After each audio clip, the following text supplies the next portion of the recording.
Right.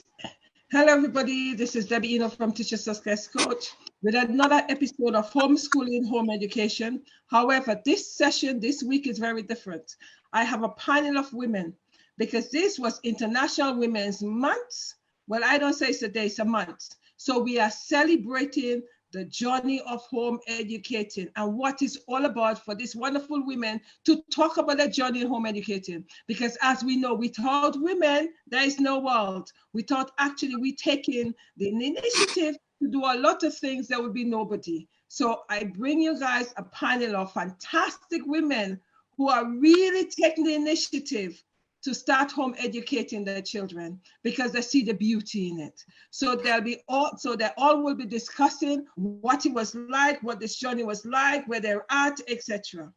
Right? As you guys know that, my background is in education, but I'm an advocate for home educating.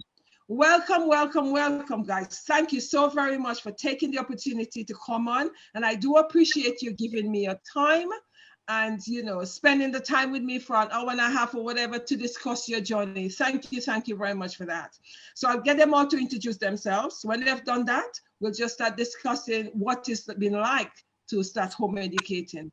Okay, Leanne, introduce yourself. Hi, I'm Leanne. I'm from the UK. My home education journey started last year in September. Like I said, it came a little bit quicker than we'd planned. Me and my son's dad aren't together, but we co-parent incredibly well. We're best friends, so we took the decision together. We've seen since sort of reception to year one, he was struggling, and then back, I think it was last year, we had the diagnosis of ADHD, and we are ongoing with an ASD diagnosis. We haven't received the formal diagnosis of that yet, but he was struggling in school. He wasn't hitting any milestones at school, so I sort of sat back and I thought to myself, maybe I could do this myself. I did not enjoy lockdown home education at all. He was just given work to do that didn't fit his needs, was not centered around his needs. There was no sort of person-centered approach to his learning.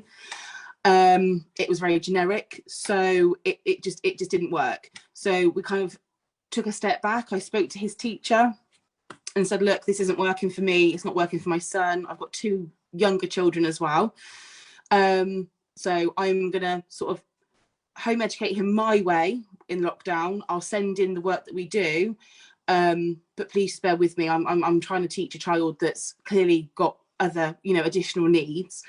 That happened. He went back to school, and I think he went back to school for, it wasn't even a year, about 6 months, I think. And then it was just every day a meeting, every day, he can't cope with it. He's spending most of his time on a desk outside of class because he just couldn't cope within that environment.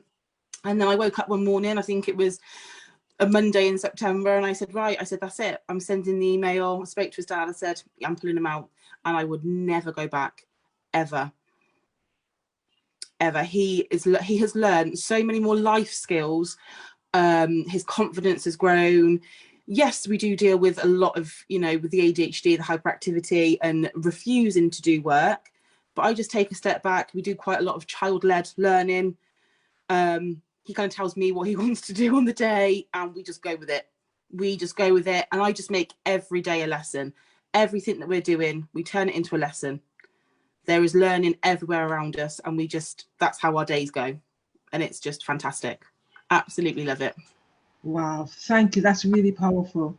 It's interesting though, because when you say that he spent his time outside of the classroom, I smile to myself because, I'm seeing that every day, that children outside, outside the classroom, I'm saying to them, what are you doing outside? Oh, miss, I've done this, I've done that. Mm-hmm. And it is such a common thing because some classes, there are 31 children. Yeah.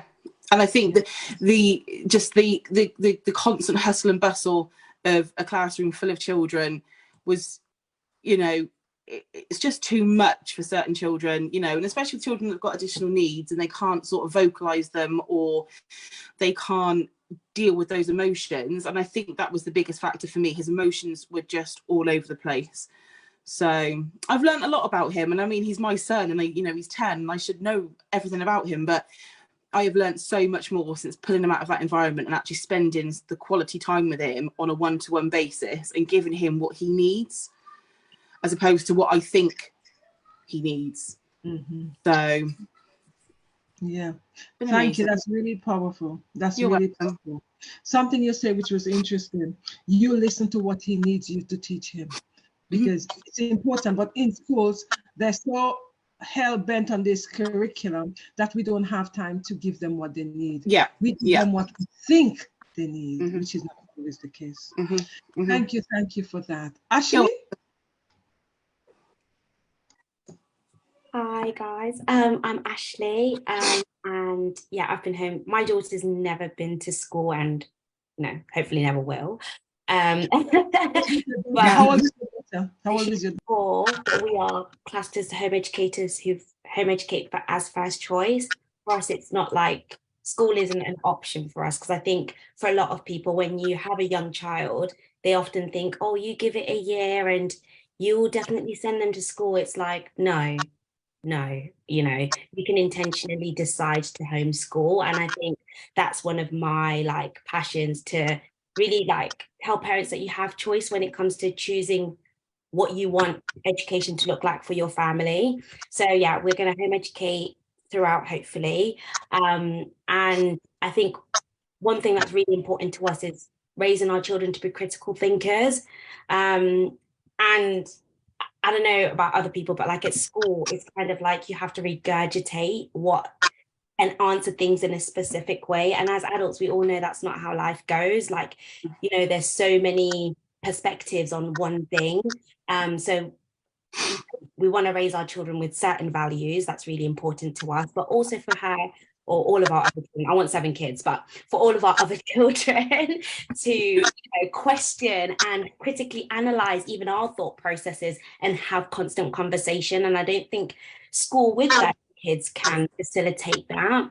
And another thing that's really important to me is, in the UK, how do I put this in a good way? I guess representation is really important to me. So I am not okay with my child just learning about World War I from one lens. I think, we all know history is so deep, and the books need to reflect Afro hair, Asian hair. We need to see diversity and inclusion. And I've actually read quite a bit. So I know a few of your background is in education and children. My background is insurance, so definitely so boring, but so I'm a stats girl. So Black children in the UK do 70% better when they are homeschooled compared to when they're in the mainstream education. And for me, that's a no-brainer. I want to position my children and to get the best out of life. And that doesn't mean be a business owner or earn loads of money, but to really fulfill their passions and desires. And for me, and a lot of adults, we all end up in jobs and we're like, how did we get here? We kind of forge a passion when we have the interviews. But when we were young, we knew exactly what we wanted to do. And I want to be able to facilitate that for my child, all 7 kids. Thank you. That's so interesting, because one of the things, I'm listening to you guys and I'm going like this, I'm noddy, right? Because I'm thinking that is so true. My students don't critically think. And that's one of the things that really do me in terms of the education system. And I said to them, you are programmed. So you are actually regurgitating what you need to do for the exam. I said, the sad thing about it is when you go out there, if you regurgitate, it's going to be seen as plagiarized. So you guys need to start being critical thinkers. And I get criticized all the time for that. I didn't get a job because I advocate critical thinking, right? I went for interviews, and those are some of the things, that's some of the reasons why they don't take me on, because I'm saying to the students that you guys, because when you go into teaching interviews, you have to do a lesson plan, you have to teach a lesson. And my teaching of the lesson, okay, you guys, you could do anything. And I want you guys to start thinking outside of the box. They don't want that. One of them said to me, when I was interviewed, one of them said to me, you're supposed to be teaching content. You take too long to get the student to think about what they're doing and think about their well-being. So when I'm doing that, there's some jobs I know I'm not going to get, but I'm not going to change how I teach or how I do things. But, you know, when you talk about critical thinking, I'm saying that to my student every day. I'm surprised I'm still at the school, because I'm saying you guys need to be critical thinkers, not to be robots, because this school produce robots. Anyway, I could be here all day. Thank you very much for that, Ashley. Rachel? Hello, I'm Rachel. I'm from the United States, and I have been homeschooling. This is our second year homeschooling. My daughter went to school in 2020. She started in 2020. She was part of the Spanish immersion program here. So she had half of her day in Spanish and half her day in English, which I was like, if she doesn't get in this program, then we're not doing public school. And then she did. And I was like, guess we're doing it. And so that was the deal with my husband. And so she did it. And then, of course, March came and they shut down everything. And she really didn't finish kindergarten. I did a lot of things at home because I taught preschool through third grade before I had kids. So I kind of knew what to do. And I taught in that school district, which is why I was like, if she gets in Spanish immersion, we're good. So another year went, and we were like, we're going to go back to school only because of Spanish immersion. And then during that time, my husband's in the military and he was deployed. And we took a week off for spring break and we went away. And my daughter went through a detox from the screens. During the entire week, she like it was someone coming off of drugs. Like, I was moody, like hateful, angry. And then all of a sudden it was like my bright, sunshiny child like reemerged like a butterfly. And I was like, whoa, this is amazing. So I sat down with my sister-in-law because I was visiting them, and I wrote an 11-page essay to my husband and was like, this is why we have to homeschool. I was all dead set. Like, I'm not losing this argument. I thought of everything. And then I called him. I was like, okay, I have to talk to you about something. He's like, so we're homeschooling next year, right? And I was like, yes. I still read my 11-page essay because I worked hard on it, but we did 2 years. We love it. I will never go back. The freedom that we get, my kids love being able to choose what they do. So we do a lot of nature, poetry. At the beginning of this year, my daughter found a recipe book, a princess recipe book at the library, and decided that she wanted to have a tea party. And so she made a grocery list. She did grocery shopping. She invited all the old ladies in our neighborhood, and they all came all dressed up. She set the table, she had her tea, she made invitations, and I was like, this is great. Like, how many kids get to have all this time to just explore? And to me, that's like the embodiment of homeschooling, being able to do those things for my kids. Wow, that is so powerful. You know, so when you think of those things, there's no way you want to go back to the mainstream education, because the children don't have those, you don't have those flexibility, and those children don't have those choices. You know, I go in the morning and say, okay, we are doing X, Y, Z. And a lot of the time I deviate from that because I say we need a brain break. Because if I'm teaching you for an hour, we need a brain break. After 20 minutes, 25 minutes, we need to rest this brain here. So we're going to do something else. But it's, you know, it really is fascinating That's fantastic. Thank you so very much. Thank you for that. I can't remember who is on the iPhone, you know. Who is on the iPhone? It's me, Diana. Oh, yes, Diana. Thank you. Yeah. So, is my phone frozen? Should be okay now. Yeah, I'm in BC, Canada, and we officially pulled all 3 kids in 2022 January. And honestly, it's been crazy 3 years. And the reason for us pulling our kids actually came from seeking connection. Because we did not have a good time during when the whole pandemic started. Me and my husband, we almost got a divorce. And yeah, it was just crazy. There were so many different things going on. And then when we came back together, we decided as a family that we need to pull the kids and just heal our family, literally. And we just focused on our kids and on each other. And we just agreed together that we're going to do this, and we're going to fix it from inside out. And at first, it was supposed to be a temporary decision. We were going to homeschool till spring break, and then kind of feel it out, see if the kids are ready to go back to the system. And then within that process, just realized that this is the lifestyle that where we function really well.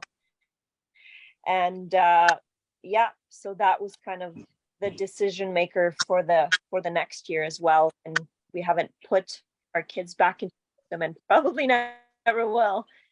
So yeah, this is kind of our long story short.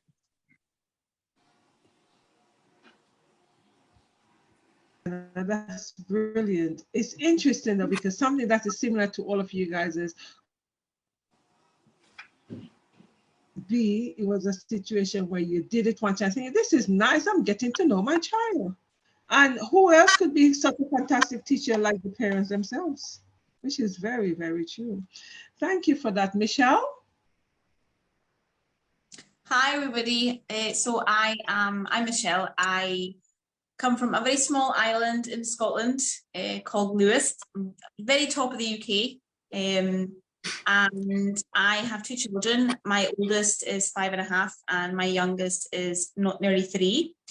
And my background is in preschool education. That's what I was qualified in. And before my kids were born, I actually went self-employed and decided to do childminding from home, childcare from home, because I loved the home environment. I loved that you could give that home from home experience to other people's children. And then when I had my own children, I just felt that I wanted to be at home with them. I wanted to be the one that taught them, and I wanted to spend that time with them, because in their young years, they are very impressionable, and I wanted to be the one that was there.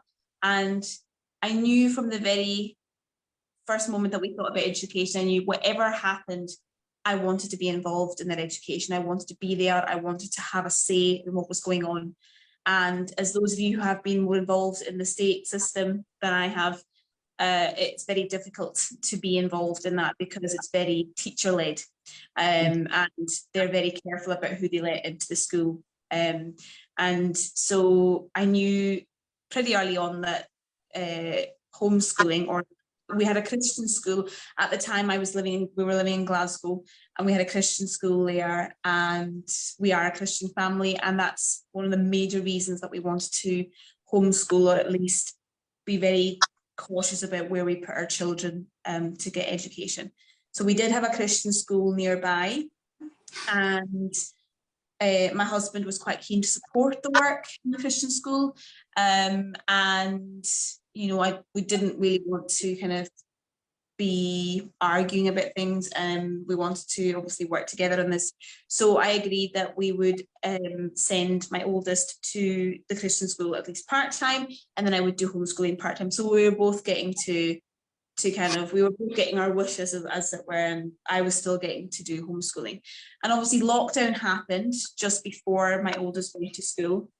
My oldest, and I think when everybody was kind of forced to be at home more, we had to get our creative brains going. I realized that I had to do a lot more, get more creative, and almost kind of reignite what I had done with other people's children when I was working, whether it was in the nursery or whether it was when I was self-employed. I had to start thinking about how I was going to provide learning opportunities for them, social interaction opportunities. How was I going to provide for their social needs? Given that in lockdown, they weren't allowed to see any of their friends. Like, we were cut off from a lot of our friends. And so, yeah, I had to work very hard to kind of put a plan together and to make sure that these, my kids were going to be fine, and that they were going to, get all the, have all their developmental needs met. And yeah, so lockdown was a huge blessing in that respect for us. And then just in October last year, we moved back up to Lewis, which is where I'm from originally.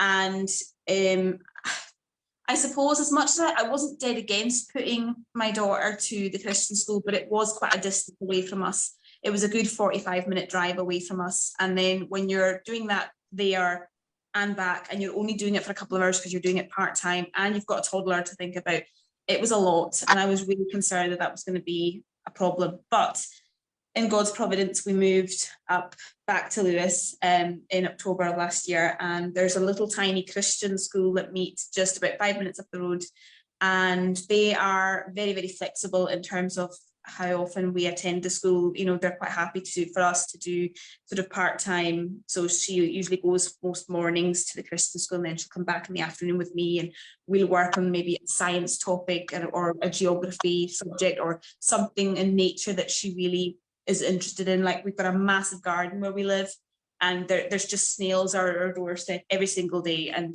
my daughter is just obsessed with snails. She just wants to know, why is the shell on the snail's back? Why, does the snail have, sticky things out of its head, and that sort of thing. So and it's funny, the amount of questions that I've been asked by my daughter and now my son as well. My son's almost 3 years old, and all the questions that they've been asking, and I've had to actually stop and think, I don't actually know the answer to that. And it brought me back to my days where I was in primary school, and I realised, it reminded me just how, I found primary school to be quite isolating. I was very isolated at primary school. There was a class of just me and 2 other girls, and they were really friendly, and I was quite often just kind of, I was quite alone a lot of the time. And so I felt it a little bit isolating. And then when I went to high school, I hated high school. I absolutely hated it. It just felt like a totally different world to me. And I guess the experiences that you have as a child yourself, in school, you want to protect your own children from that to a measure. And so it just reminded me of all of these things. And it also reminded me about the things I felt I hadn't really, I feel like I'm learning so much more myself teaching my own children than I ever did when I was at school myself. It might seem crazy, but that's how I see it. And I would never condemn anybody for sending their kids to the state school. Obviously, that's their choice. But I just know in my own heart what I need to do. And God has given me the responsibility of looking after my children and being responsible for the education that they're exposed to. And I'm just so grateful that we do have a little Christian school up the road. And it's a very small school. There's only 8 children in it. So it's a nice wee, it's quite an intimate school. And I feel like the teacher is able then to spend more one-to-one time with, Eden if she needs extra help. He also encourages the older children to help her as well, which is really nice. You just wouldn't get that in a state school where there's class sizes of 30 plus pupils. The older children get to look after the younger children, and it's like a wee family, and I just love that. But as I say, as much as I love the Christian school, I was quite strong on having that time to homeschool and to be with Eden, just me and her, or me, her and her brother, and just learning things together.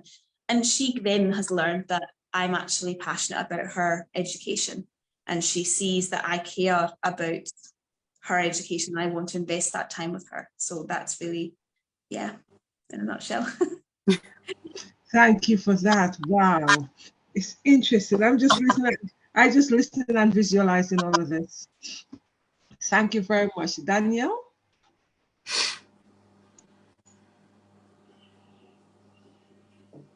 Hello, everyone. So my name is Danielle. I am from the United States, but currently I am in Japan. So I was a teacher. My background is psychology and education. So I was a teacher for 7 years prior to becoming a homeschool parent. So our journey was, I guess how we got in it was different because I've been in the system before and I know the weaknesses of an educational system, and it does not service all children. Especially low babies. Low babies are pushed to the side so often, and I'm sure it's like that in the UK as well. But for us, my son was in pre-K 4 at the time, and him and another student were the highest in that class, and they were just being pushed to the side because they had to work with the other students because they were so low and they wanted to get them caught up. And I hated that as a parent and as a teacher, I taught at this same school. I was very disappointed because one, I'm a teacher, and two, now I have to advocate for my child because these teachers aren't doing what they're supposed to do to make sure my child is successful as well. So spoke with my husband, we talked about it, and that's when we just decided to pull our son out in homeschool, and we're loving it because we don't really necessarily focus on grade level. So we teach him everything, anything he wants to learn, physics, chemistry, microbiology, algebra, whatever he wants to learn, we teach it to him. And I love that. I love the freedom of homeschooling. So he's taking about 4 languages right now, something he would not have been able to do. And then we're in Japan. So he's learning Japanese. He gets to actually learn the culture. So I don't know if I'm homeschooling, world schooling, unschooling, all the things that's thrown around, but we're schooling and we're loving it. So that's part of the reason why we decided to homeschool. And then just with everything that's going on in the school system, especially in America, with pulling books, great books from the shelves, and just all the political things that's being shoved into a lot of students, we just kind of washed our hands with that. So. Wow, thank you. And there again, you guys are demonstrating the freedom of being able to travel. You know, now you're in Japan. Venetia was 3 months in the Caribbean, you know. Those are such beautiful things. And, you know, that's something people need to remember. Education is not tied to the classroom. Education is everywhere.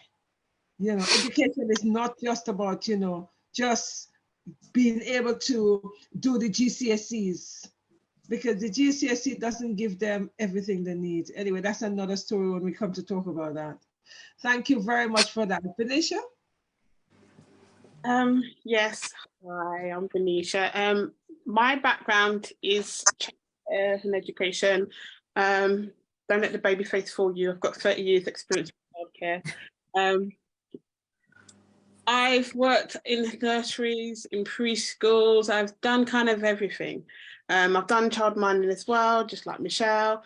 I had no children when I actually started childminding. I got fed up of doing the 8 till 6:30 and coming home, doing like 55 hours a week and having no quality of life, and giving so much to the children. And then when I got pregnant, I had my own child, he kind of fell into what I was doing.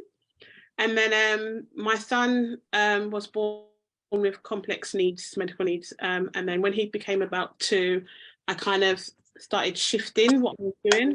I went into birth work and started pulling back a bit. So I was part-time doing my birth work and part-time child minding. And then he was going to a state, we were going to private nursery first. And then there was some, there was quite a few microaggressions and covert bias and racism. And so I pulled him out of there.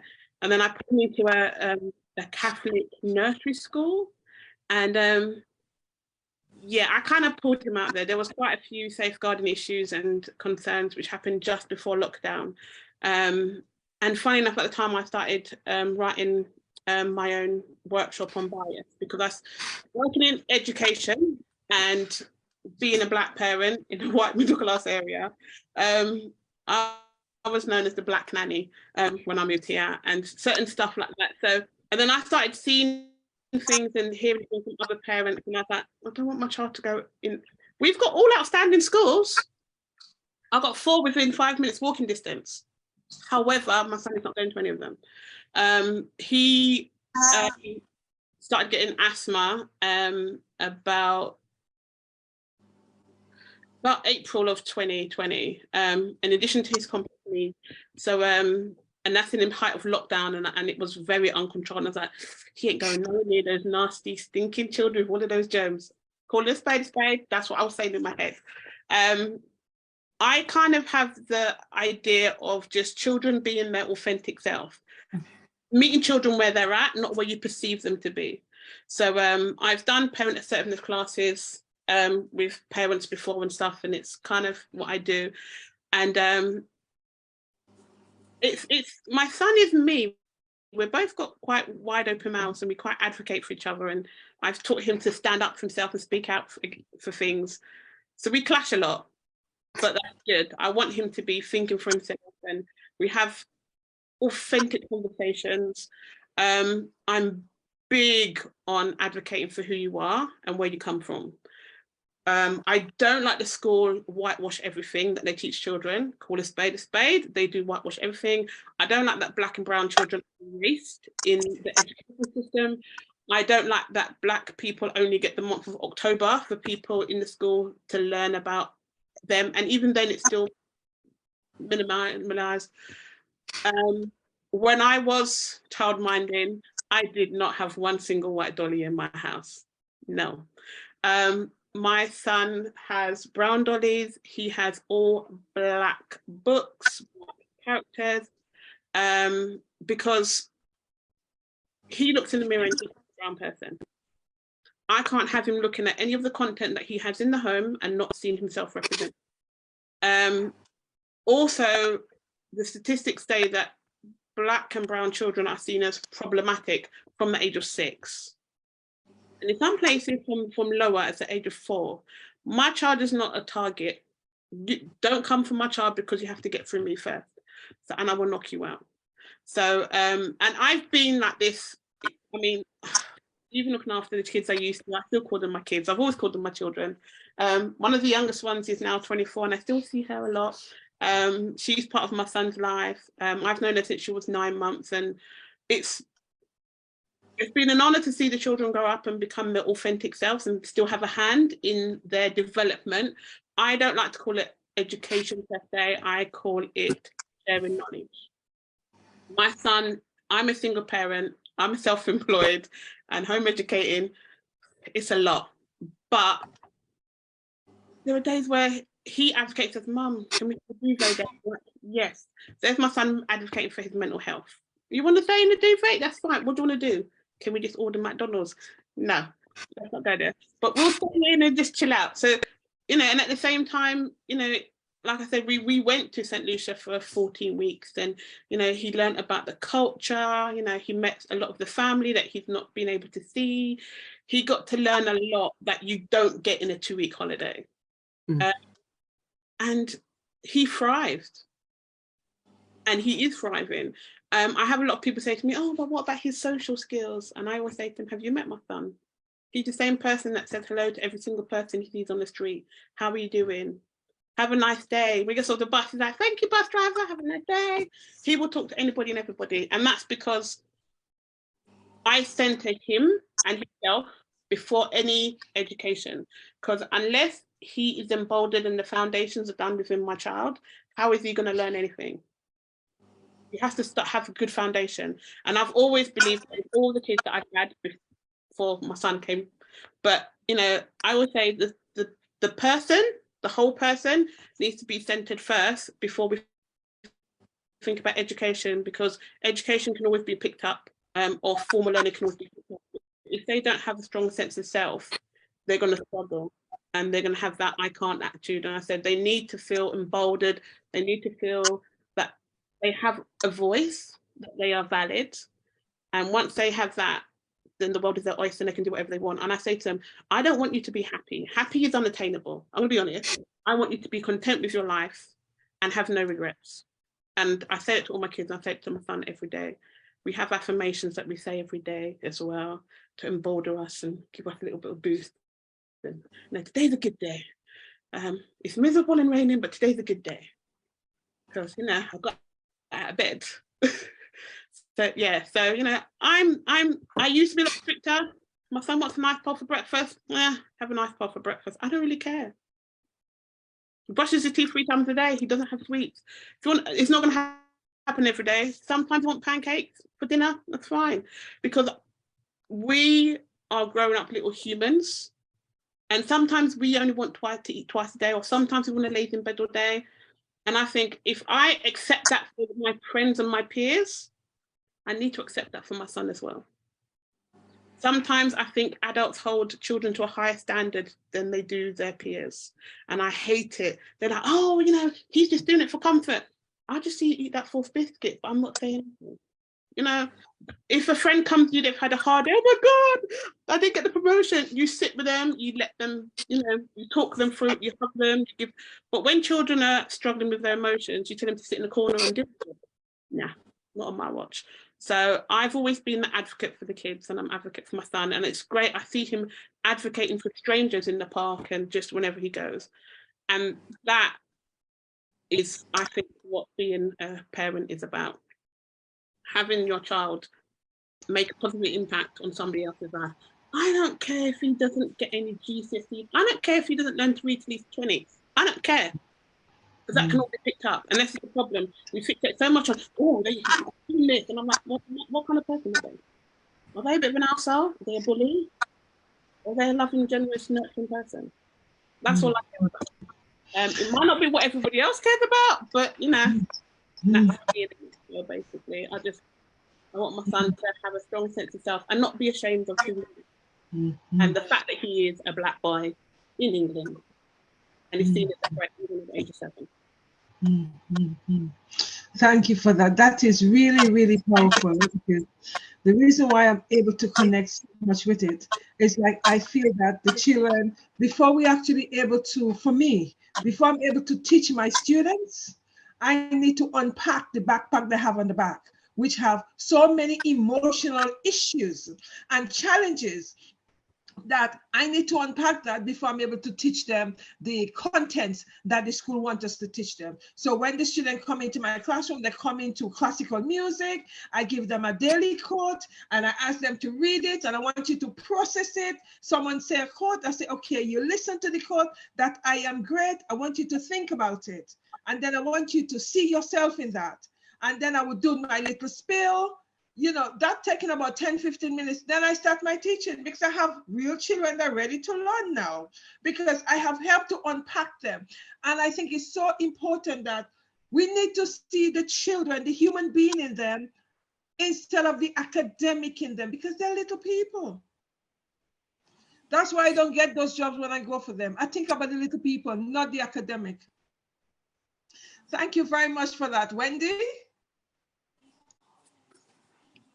Hi, my name is Wendy. I'm from Canada. And homeschooling was not something that was ever on our radar. I went to public school as a kid and I quite enjoyed it. And it had never crossed my minds. And then my husband, my like big, strong, strapping 32-year-old husband in 2019 was diagnosed with cancer. And it completely rocked us and rocked our family. And it shifted a lot of things. We started looking at like, how could he get cancer? Which leads you to look at like food systems. And then you start looking at like water and like water supply and water systems. And once you kind of start looking at one thing, it leads to the next. Then he went into remission late in 2019. And in spring of 2020, things just shifted globally. And we started seeing more systems and more systems, more systems. And we eventually found our whole life was just us in these different systems. And we hadn't really chosen a lot of things. We were just conditioned into certain things. And so then that prompted a thought and a feeling of like, how can we exit? How can we exit these systems and exit this matrix? So one of the pieces of that is feeding children outside of a system where they're told how to think and where to think and when to think. And so my daughter was like 3.5, 4 at the time. And so when she became school age, we obviously just decided that we would homeschool her and home educate her. And then comes the question of like, how will we replace the income that I would have? Sorry, just one moment. Not right now, honey. How would we, she hasn't talked to me this whole time, but now, then came the question of how will we replace the income that I would have had if I had headed back to work, right? Because this had never been our plan. And so I'm now operating a freedom-based business where I teach other homeschooling parents how to use automation so that they can make income while they're not actually working, so that they can be present with their kids so that they can homeschool them.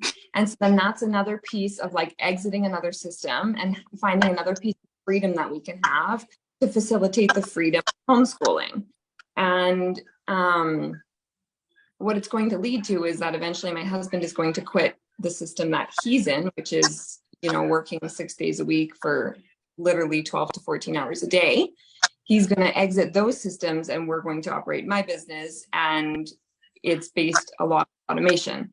And so we find ourselves like exiting all of these systems and allowing for the freedom to naturally come. And what was really neat was like 2 or 3 weeks ago, we were taking some stuff to the mail and my daughter saw some silly putty and she wanted to purchase it. And I said, no.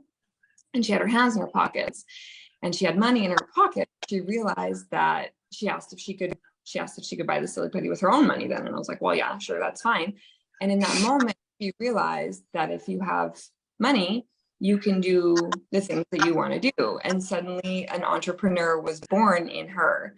And so what the homeschooling has looked like for the last 3 weeks is that she has started a tomato business. So she's picked out organic seeds, and we've learned about organic seeds and organic compost and why that's important. We've learned about growing a garden. We've learned about math and tracking expenses and tracking how much hours she's putting into it so that she can see how much money she's making off of it. We've learned about advertising because she has a big poster outside of our house, and we put a couple of ads on Marketplace on Facebook. And I just love that we've been able to exit some systems, and one of those was me working. And I now have an entrepreneurial mindset and spirit, and I can see that happening in my daughter, and I'm able to facilitate it because I'm here at home with her, and because she's not in a school.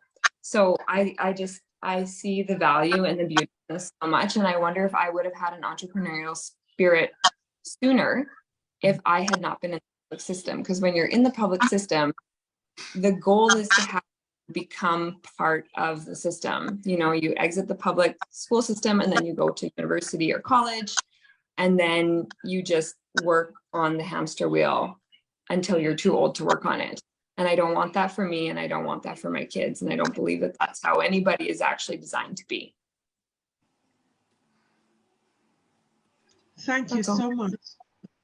You know, because the beautiful thing is, in the school, we would not have been able to identify this entrepreneur in the child because we're too busy, you know, programming this child to fit into the system.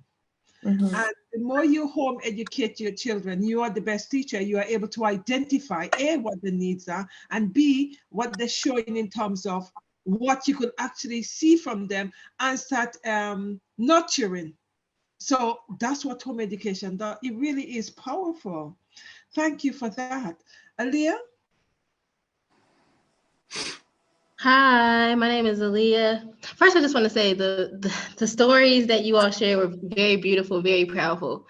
I'm just over here like, wow, soaking it all in, because I definitely think that home education is a powerful tool to, you know, to just raise children in. So again, my name is Aaliyah. I'm from North Carolina, the U.S. I'm in North Carolina. My journey, I guess, basically started as a teacher. I didn't really know what I wanted to do after I graduated college. I graduated with a bachelor's in psychology and African American diaspora studies. And I really didn't know what I wanted to do until I got to the end of my journey. And I was like, okay, I really want to be a teacher. I was able to travel to China, and that's when I was like, wow, because I fell in love with their educational system. I had a lot of misconceptions, but actually experiencing it was very different than what I expected. So when I came back, like I had this mindset, like I really want to be a teacher. I think it's great. And within the midst of that, I got pregnant. I got my master's degree in education. I went to North Carolina A&T, and the program was amazing. And still, I wasn't really like thinking. It was just different. Like after having my daughter and really being in the education system, a lot of things, like my eyes, it was like a veil was lifted, and I seen a lot of things that I was just like, wow, I don't know if this is for me. I felt a lot of mom guilt. I missed a lot of things. Like I missed my daughter's first steps. I wanted to breastfeed longer. I couldn't. I had to go back to work. There were a lot of things that it wasn't feeling right in my spirit. And so even after my first year, I wanted to quit, but I was like, I'm gonna go back. And actually the end of my first year was when COVID hit. And a lot of my students were like scared and shocked, and, you know, having to talk to them and teach through that and work with them through that. It was a lot. And then the mandates came, and I was like, I don't know. I started my second year off virtual, and I was like, I don't know if I want to do this, sitting behind a screen for this long time. And then when we go back, all these mandates, like a lot of things where I was just thinking about a lot of things. And then I was thinking, like, do I want my daughter to go through this? You know, do I want to put her in education? And even when I was pregnant, I always had the mindset of homeschooling. But when I became an educator, I was thinking, well, maybe this can work out. But things just started to take a turn. Yes, like education just took a complete turn. I put myself on mute, but it was just something that I was just not expecting. So I actually resigned. I did not go back because we were virtual. My second year starting off, we started virtual, but then they wanted us to come back, and I told them that I would not come back. So I resigned from teaching, but I ended up going back because I was like, maybe I can do virtual learning. But it was very stressful. It was still the same. I didn't like it. And even though I'm very, very passionate about teaching, because I really am, I love teaching. I love, like I said, I'm a youth advocate. I love working with students. It was just something that I came to terms with that I just could not do it. I just couldn't do it. So I decided to resign in May of last year. And I've started home educating my daughter, homeschooling my daughter when she was 2, but I was so just low energy, anxious, like very snappy, just, and it wasn't me, you know, and I was just like, I don't think I can carry this on. And someone gave me some very important advice that I took, and it told me, you know, look around, see if the people that are around you is how you want to be when you get older. And a lot of the teachers that I were around were stressed. They were depressed. There was a lot of things that I just didn't want in my life. Excuse me. So I just was like, you know what? I'm just going to leave early. My career wasn't long in teaching, even though I still consider myself a teacher, educator, home educator, but it wasn't long. It was 3, I would say I taught for about 3 years, and then I decided to leave. And I started my journey, and I just loved it. Like, I've been able to be with my daughter. I love being with my daughter. Like, I really enjoy being with my daughter. And so being home is good for me. I don't feel stressed. We're able to learn things, like everyone's saying, learn things that I know if I was to put her in school or preschool, she would not be learning. She wouldn't be learning these things. And I go by, you know, interest-based learning. So I follow her questions, and everything that she wants to do, we do. And I'm just enjoying it. And I'm glad that, you know, I took that leap of faith, because I didn't just quit because I had all this money and security and I felt safe. I did it because I felt like within my spirit, it was something I needed to do. So yes, that's me. And I'm sorry, but my voice like goes out in and out when I become passionate about things, but I hope that you all heard me. But that's me. I'm just glad to be here. Thank you so much. That's fantastic. Thank you very much. That's brilliant. Have I missed anybody out in the first round? Okay. Right. The next question I want to ask you guys is, were there any obstacles or barriers that you faced when you wanted to switch? You know, those of you who switched, or those of you who just went and do home education or homeschooling straight away? Were there any obstacles or barriers? Let me see. Leanne? No barriers at all. Was supported completely by my partner, my friends, my family, my ex-husband, and it was the most simple procedure to take him out of school. It was an email to the head teacher, explained the reasons, had a quick chat with her, and then spoke to the local authority, and that was pretty much it. You know, the support was there, the support is still there, but it was a really easy process, really easy. Thank you very much. Wendy? Yeah, I'd love to speak to this because the barrier that we faced was that my intention was to return to work. And then we decided that I wouldn't, and that I'd be homeschooling the kids. And then you have this barrier of like, well, your trajectory of your life is changing now, right? If you're like, well, we're not going to have that income, you know, like, what does that mean for a family? Like about travel, or about like where we live, or about like when we can retire, or any of those things. And so I think oftentimes when we talk about supporting parents in homeschooling, it's more like, you know, it's like a theory or philosophy of like how to do that. It's like, you know, you could do curriculum, or you could do unschooling, or you could do this or that, but it's never a discussion about like, how can you do it financially? And I feel like that's like a piece that's like completely missed in the whole discussion. And so I found like an online business that I started working in August. And now through that business, I show people the way to run a business the same way that I do. We supply the product, we show them the automated system that they can use. And with the use of automation, currently right now, my business is running in the background. And same thing, like when I'm homeschooling kids, my business is running in the background. And then at night when my kids are sleeping, I tie up the loose ends of my business. I think that it lifted that weight for me. Do you want me to cut that, Betty? Sorry, just 1 second. Just 1 second, Betty, okay? Oh, I see. He's just excited about this lunch. 1 second.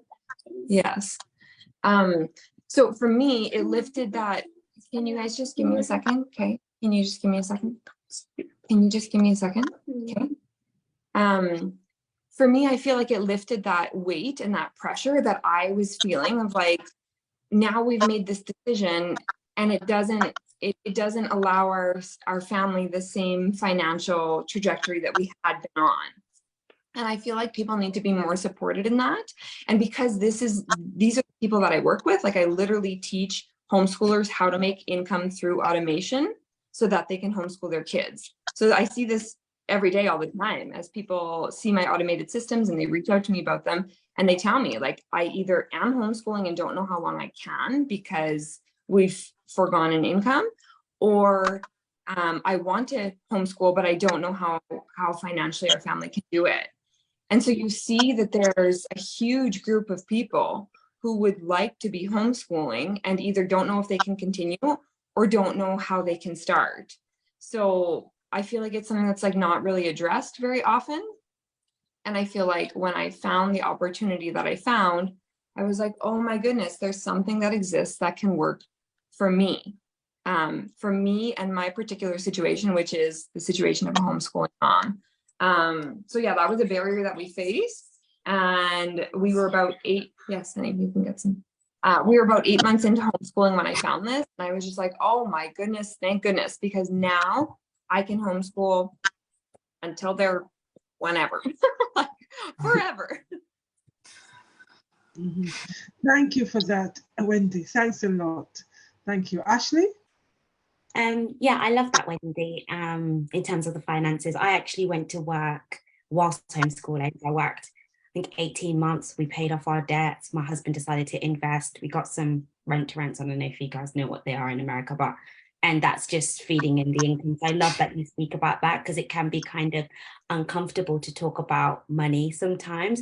But the actual barrier I faced myself was myself. Like, I was a big barrier to myself. You know, what is socialization? I'm like an organized queen. I like things in structure. So really having to let go of my own understanding of education. And we did like the whole detox thing. But another thing that I think is a way that I overcame this was being content with, one, I'm fully equipped to raise my children. So we're a Christian family as well. I fully believe that I am my daughter. Like, I was chosen to raise her and, you know, bring her up and all of this good stuff. I had to learn and be confident in that.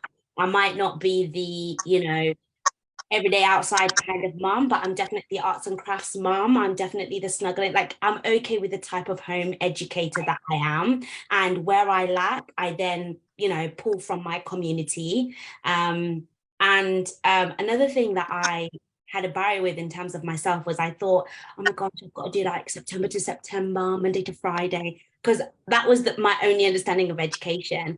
But one thing that we do in our homeschool is we actually run, I'm going to use these terms loosely, but we actually run our homeschool around my cycle. So I don't really operate under the systems of 24 hours. Like, I run my homeschool around my cycle.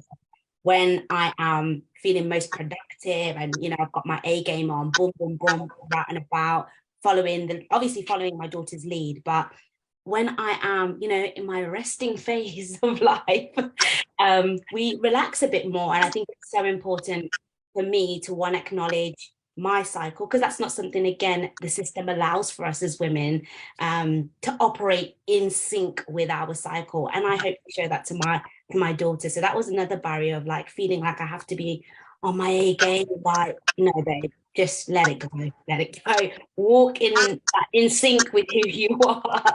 So those are a couple of things, but definitely myself, I was a big barrier in just having to unlearn. I had to read a lot, you know, speak to other mums who had previously homeschooled, you know, the seasoned home educators. I'm always calling them up. So yeah, those are a couple of ways that I overcame some of the barriers that I had. Thank you. Rachel?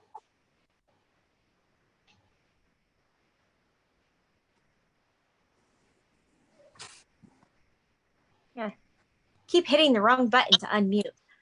No, I was just gonna say, Ashley, you hit it right on the head. Like, the biggest barrier was just one myself. When I finally came, I mean, at first it was my husband, but you know, you give them the right things and they're like, okay, yeah, you're right. But after that, I realized that I was very stuck in this, like, we have to get this done. We have to do this. We have to. And then my oldest is a replica of me. And she's very organized and likes things just so. And so she said to me one day, she goes, Mama, I love the way you do school, but I think it would work better if we made some changes. And so I had to go in with that with an open ear and hear what she wanted to do, which I was totally fine with. Like, it made sense. And it's just always like humbling when your 8-year-old makes more sense than you do.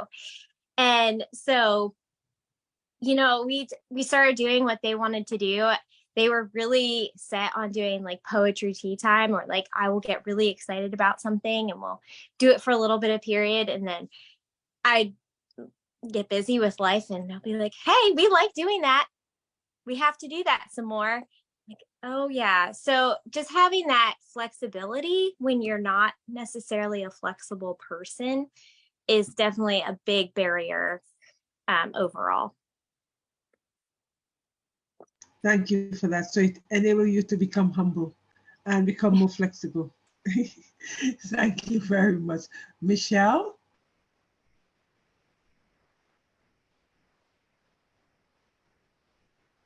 Michelle, you're muted. Sorry.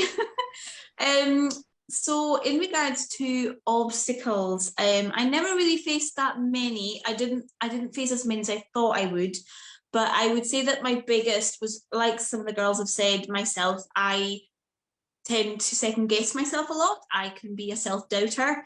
And so there were times where I thought, I don't know if I'm equipped to do this. Like, I really want to do it, but what if I make a mess of it? You know, what if I don't teach them the things they need to know? So there is always that thought kind of running around in your head. But in general, the people I have told that I'm homeschooling are very supportive. They're actually standing there like, they're like, wow, we're in awe of the fact that you've even thought about this. Because back where I come from originally, it's not it's not really a common thing to homeschool. I know maybe about 1 or 2 families in the whole island that do it.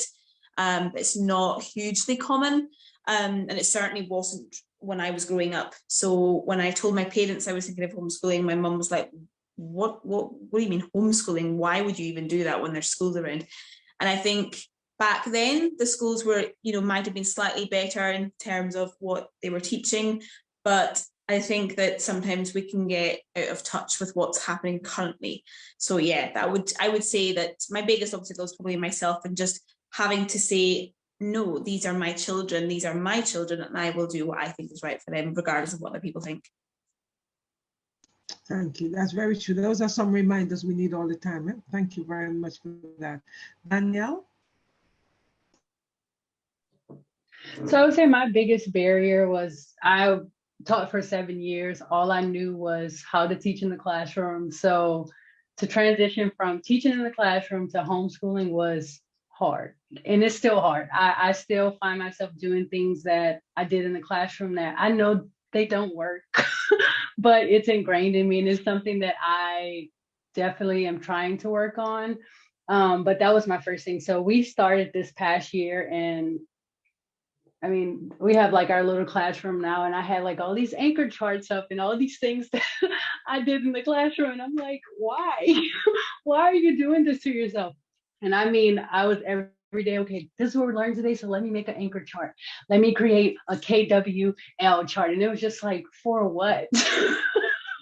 So I am learning to disassociate traditional teaching to kind of student-centered teaching to just plain, what do you want to do today? So that was, I guess that was a barrier for me. And then also just like, I do think there's some traditional teaching settings that still needs to be implemented in homeschooling, like reading. For me, I think reading is essential, and it's something we do every single day.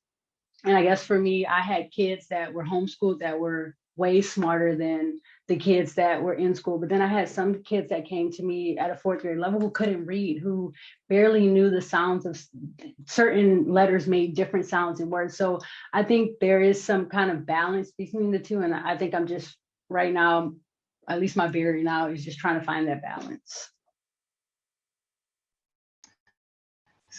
Thank you. So you needed to de-school yourself from the system. I know it's hard, especially when you've been in the system for so long.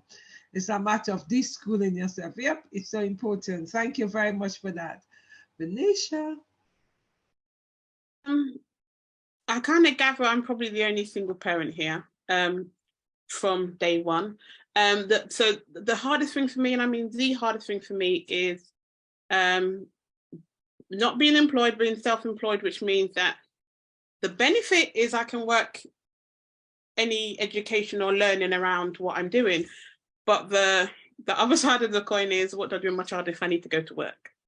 So the work that I do is not all home-based. I actually go out and meet clients and stuff. I'm a doula, so I go out and support parents. It seems a bit weird that I'm going out to support parents and getting someone to support my son at the same time. So yeah, but with home education, I've noticed that you do need your village. I don't live near my family. I'm not supported it with home education. They're like, just put him in school. And I'm like, yeah, no, it's not going to happen. A lot of my family and a few of my friends are like, yeah, but it's easy if they're in school. And I'm like, easy isn't where I'm at. I don't want easy. It might be easy physically, but mentally and spiritually, it's going to be so much worse. So for me, it's navigating that balance for having work, having to sometimes pay for childcare, and also relying on people who, and also sometimes you get let down. So that's the hardest thing for me, is doing it by myself. Call a spade, doing it by yourself, having no consistent support.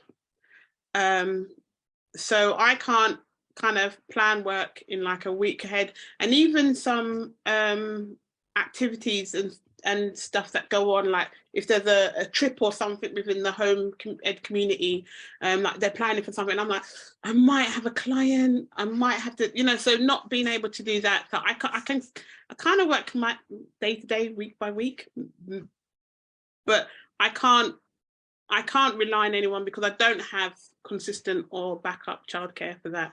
I can't be like, oh, I've got to run out to do something, you know, I'll leave the child with you. There's no one to leave him with. So that's the hardest part. But at the same time, that's kind of I put my son in my handbag. It kind of goes with me. If I can take him with me, and I do, my handbag. If I can take him with me, I'll take him with me. Or if I can drop him off to one place and then they drop him off somewhere else, but I'm still checking in and whatnot. For us, learning isn't 9 till 3, 9 till 5, Monday to Friday. My son is just deciding in the last year he's an early bird. I am not. So he wakes up early, gets his tablet, he does his online learning and tutoring that he's done. Sometimes by the time I wake up, he's already done like an hour and a half or 2 hours. I'm fine, he's done with that for the day, I don't mind. But for me, it was navigating what the perception of what I should be doing with him is and what I actually am doing and what is working for us in our home. Just letting that sit and being comfortable with that and not having to explain and defend myself. People are like, oh my God, you know, like, how much learning does he actually do? I'm like, I don't really know. But I do know he does more than school age kids, school age kids his age. And that's all I care about. And also I said, even if he does like 3 hours this week and then does 30 next week and then does, I don't know, whatever. I said, learning for us is every day our eyes are open. And if you can turn it into a fun activity, that's fine. So I'm not too fixated on that. He does his reading when he feels like it. I don't want to push it. I'm a big reader. So it's as Debbie said, unschooling your head on what you should. Like in school, they do homework and they have reading after school every day. Well, I'm a big reader, but I don't read every day. But there might be some days where I read all day. I might be reading 3 or 4 books in one day, all up until 3 o'clock in the morning. So it's learning that just, if it works for you, it works for you, but you do need that support network and it needs to be robust. So that's the hard thing, getting that in place. We've been, I suppose, home educating for the last 3 years. It's still up and down, but then again, it's life. And rolling with it, just learning to roll with it, I think is the hard thing. You know, I think because we're so used to the school system, you know, we know what's going to happen, we know what's everything, and we've got this like short-term, long-term plans, and we've worked within this stuff, and I think that in a way is kind of support, knowing what's happening and having that, but there's a freedom to just wing it. And sometimes it's frightening and sometimes I'm like, yeah, it's okay. But I think it's just unschooling myself and also just doing what works for you, what works for your family diet. The only thing I need is, you know, extra childcare from now and again, but just take it with me or just cancel work and not feeling guilty to cancel work because your child needs you. And that's another thing I think that most parents, regardless of whether they're home educated or in school, that's one thing I think that we really have that mum guilt on, like cancelling work or cancelling something because your child needs you. That I think is something that we all struggle with. Yeah. Mommy guilt, yeah, that's very, very true. The guilt of, you know, as I said on my show on Wednesday, the triple shift, the emotion, the being, you know, the house, whatever you're doing, and then going out to work. And we constantly have to be juggling all 3 of them. You know, that is so good. Thank you very much for that. And there's so many things that you've said in terms of, it doesn't matter what he done. It doesn't matter what he does. You know, it doesn't matter. And who says that he's got to be doing things prescriptively? I don't give homework. And every school I go to, I am told that I have to do homework. So you know I'm struggling. I said to the student, well, I'm not giving you guys homework. I'm giving you extension work. So which means that when you go home, what I want you to do is go over what I taught you guys. And I want you to do some reading. Because I don't think homework does work. Because when they come back with the homework, we don't have time to mark it. We're just giving the homework as a process because parents expect us to do the homework. And I'm not going to waste my time with that. I might as well say to you, okay, I want you to read X, Y, Z. You know what we've just done in the class? I don't think you got it right. I want you to go over it. So when I come in next week or tomorrow and I throw a question at you, you'll be able to answer it because you've read it again, right? And I do feel homework is to satisfy parents, because parents feel that they need this prop, call it homework. So when they get it, when the children get homework, they feel that the children are learning. Who say that? Do we have time to mark the homework? No, we don't. Let's be real here. My homework, you know, it's like, should I say, oh, Miss, no. I say, okay. I say, if you want me to mark it, that's fine. It's piling up. Because who got time? Because there's so many other things you have to do. And I've been reading some information that says homework doesn't work, right?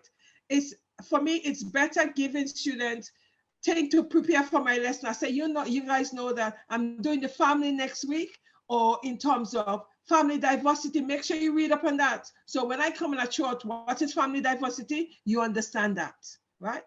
There's no point in you bringing homework for me tomorrow because I ain't got time to do it.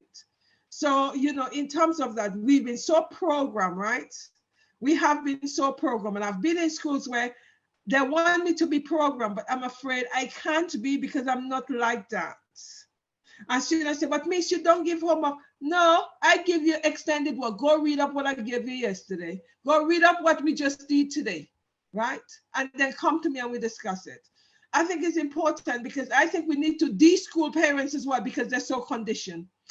Anyway, thank you very much. Aliyah? I think for me, like everyone's saying, barriers, a lot of them I resonate with. But for me, I would have to say it was confidence, like just myself, but like, yeah, having the confidence, because as a teacher, I had a lot of confidence. My students, they would tell, I love you, Miss Ruffin. I was Miss Ruffin. I'm Miss Daly now because I did get married within that process, but they would just give me all of this positive validation, and it would make me feel really good about what I was doing. And, you know, just so that it made me feel good. It's like, okay, I must be doing something right. And my last year teaching, I was in 5th grade. It was my first year doing like testing. And it was something that I was very nervous about and all this other stuff. And I really just have a whole thing with testing, but even that process, like I did really well with that process. So I just had a lot of confidence. Like, I'm like, I could teach. I'm a good teacher. I know I am. But when I started home educating, it was different because my daughter was not having any of the things that I was trying to do, and she was not trying to do that. And it was also just me bringing that mindset of education into home as well, like, you know, trying to make her sit down and do this, or trying to stop her, like not really stopping her, but like making sure that we follow the instructions, or helping her to understand, like, these are the instructions, we got to follow these. And really just, you know, taking some of those things that I learned with me from education, like everyone else is saying, having all these different just ideas of what learning looks like. And my daughter just knocked down all of those barriers. She was like, no, ma'am, no, this is not how I learn. This is not how I want to learn. This is what I want to do. And I just started going with her. And it actually helped me to build more confidence in the role. Like, I am a home educator, like really built my confidence in that, because at first she wasn't like giving me positive validation. Nothing was working. Things weren't like working out for me. I'm like, I thought I could do this, you know? But, you know, now that we're really in it, I'm starting to see, you know, how the journey just changes over time. You have to, you know, give yourself grace, just like how I gave myself grace as a beginning teacher. You know, things are different, you know, being a teacher and being a home ed is totally different. I'm working with my child, you know, and she's at a different age and things like that. So it was super important for me to just gain the confidence in being a home educator, even though, you know, I was already an educator. So, yes. Thank you very much for that. Have everybody gone through that with me? Okay. The other thing is, how many of you follow a curriculum?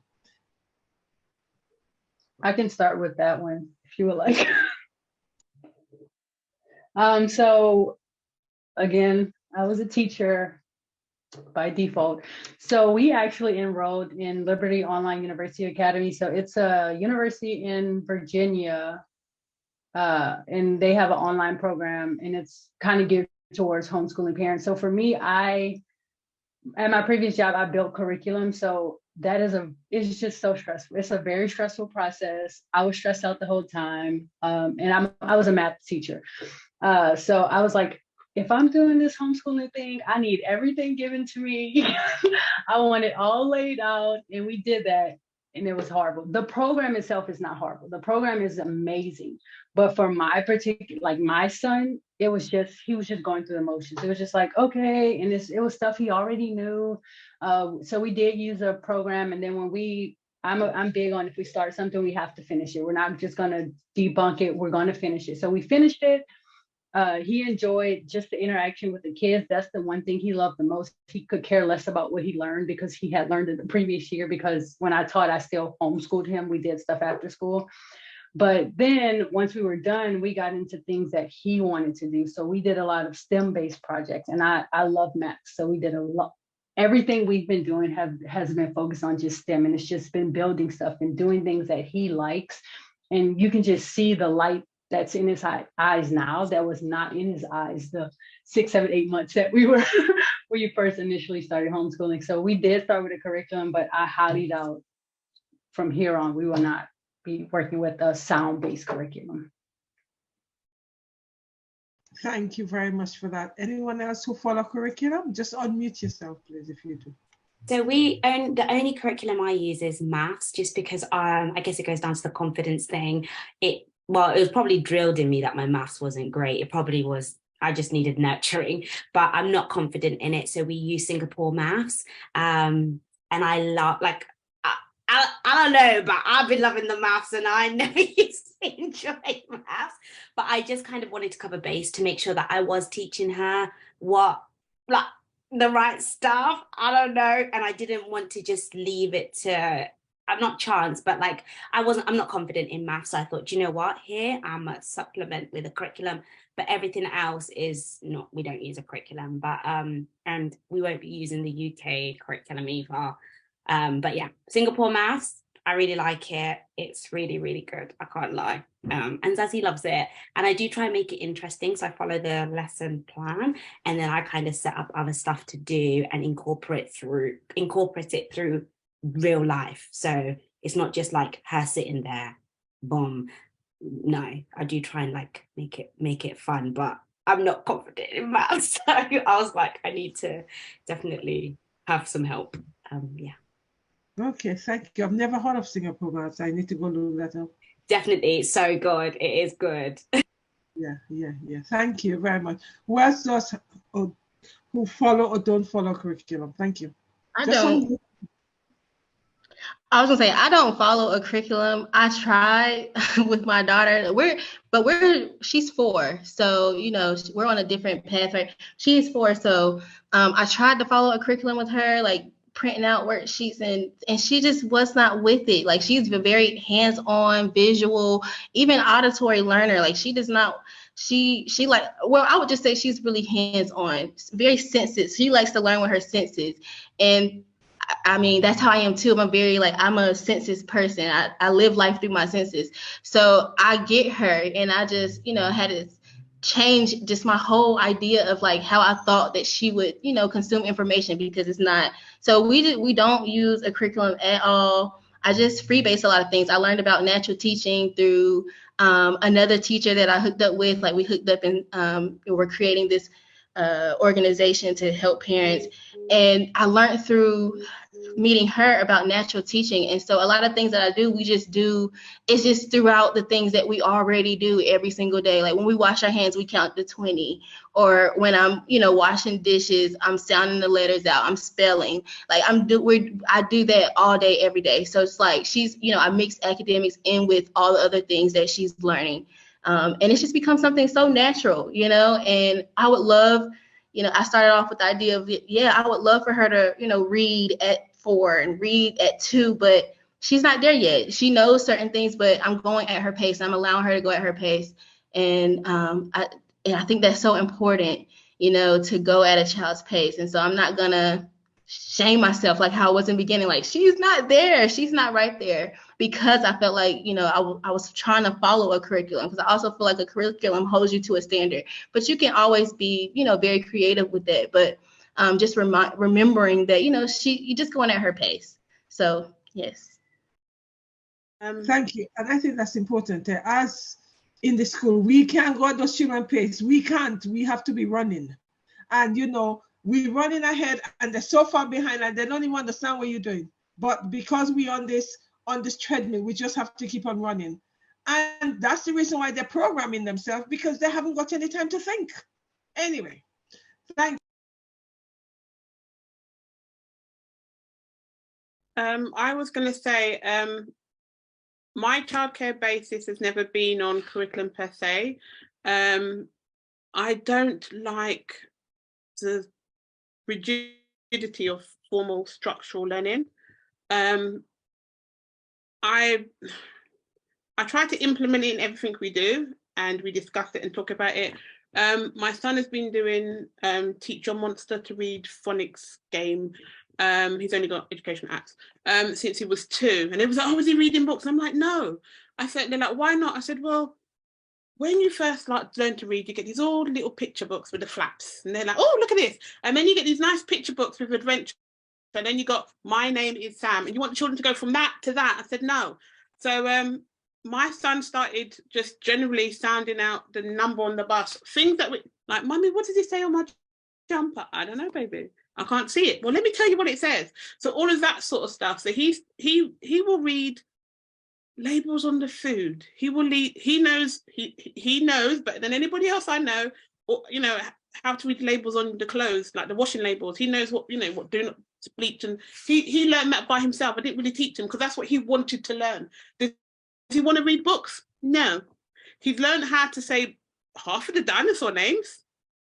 But will he read a book like, you know, the old Ladybird stuff? No. Do I blame him? No, I don't care. You know, he takes the chapter book to bed since he was 4, and he's just picking out words that look interesting and sounding them out. Do I want him to read the whole book the way traditional readers? No, because he's done that off his own back. So for me, watching him do what he wants to do and do reading, he has a love of reading the way he wants to. If I tried to force him to read those books, you know, like My Name Is, and sound it out, it's going to be half an hour of me saying, just sound it out, and then it becomes stressful. And then I want to throw him and the book out the window, and he wants to throw me and the book out the window, and then we'll be looking at each other with daggers in our eyes. So I said, so no, I don't follow a curriculum, but I use his interest. He's been interested in dinosaurs since he was 2. The boy knows things I didn't know. He's been teaching me. He knows if it's an omnivore, carnivore, or herbivore.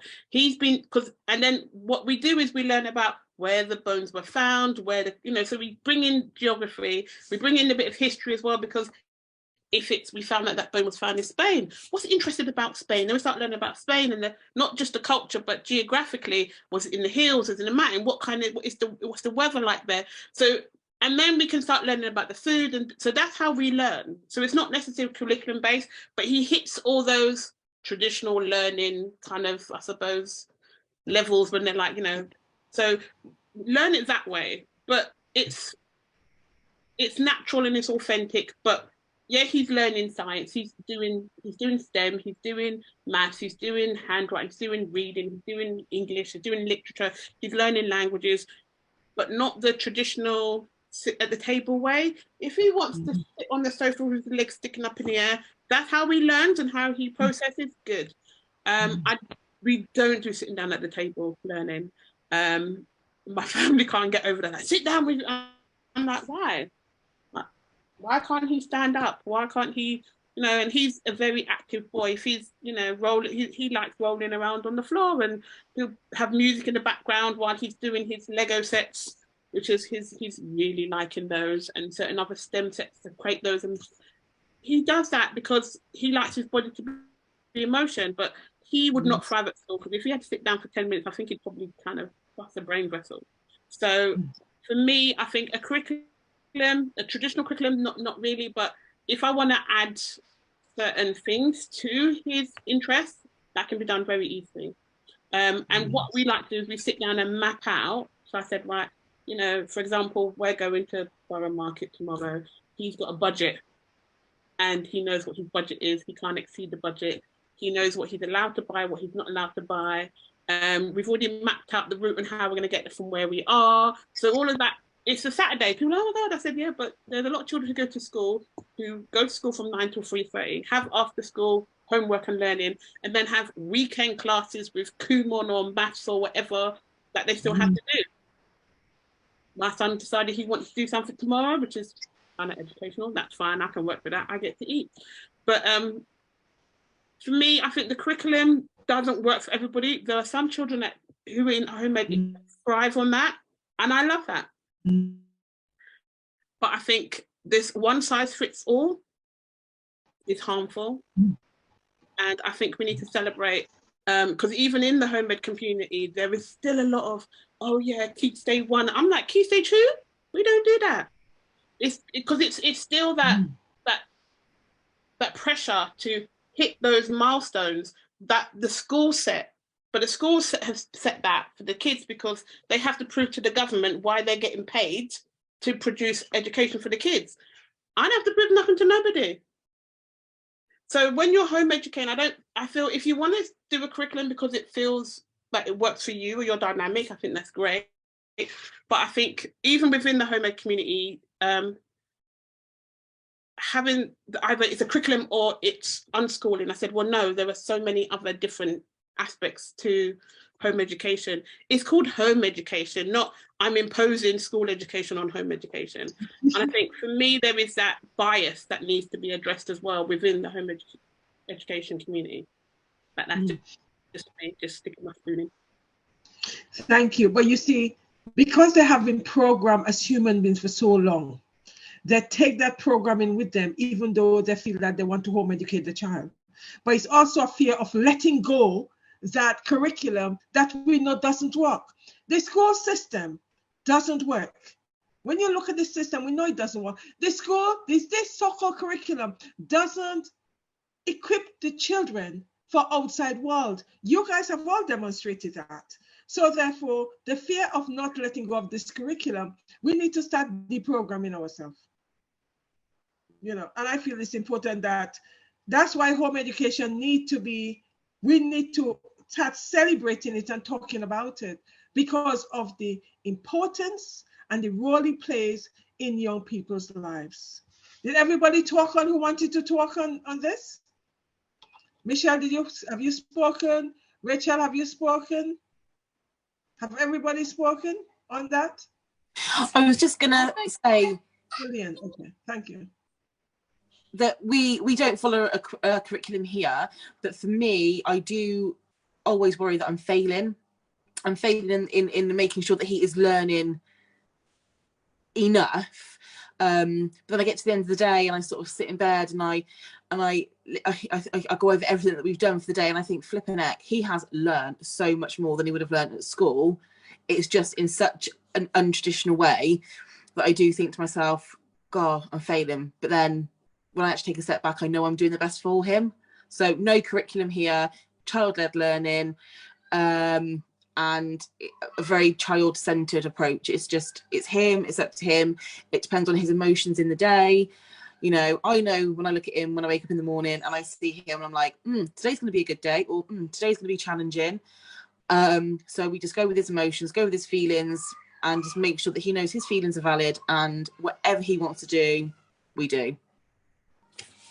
Debbie, sorry, can I ask, do you think you can be child-led and use a curriculum? Because I think what Venetia was saying about in the homeschool community, like it's one or the other. But I think even within the homeschool community, if you're a bit more of like a structured mum or this, like say you use a curriculum, there is kind of that judgment sometimes that you are going back to the schooling vibe.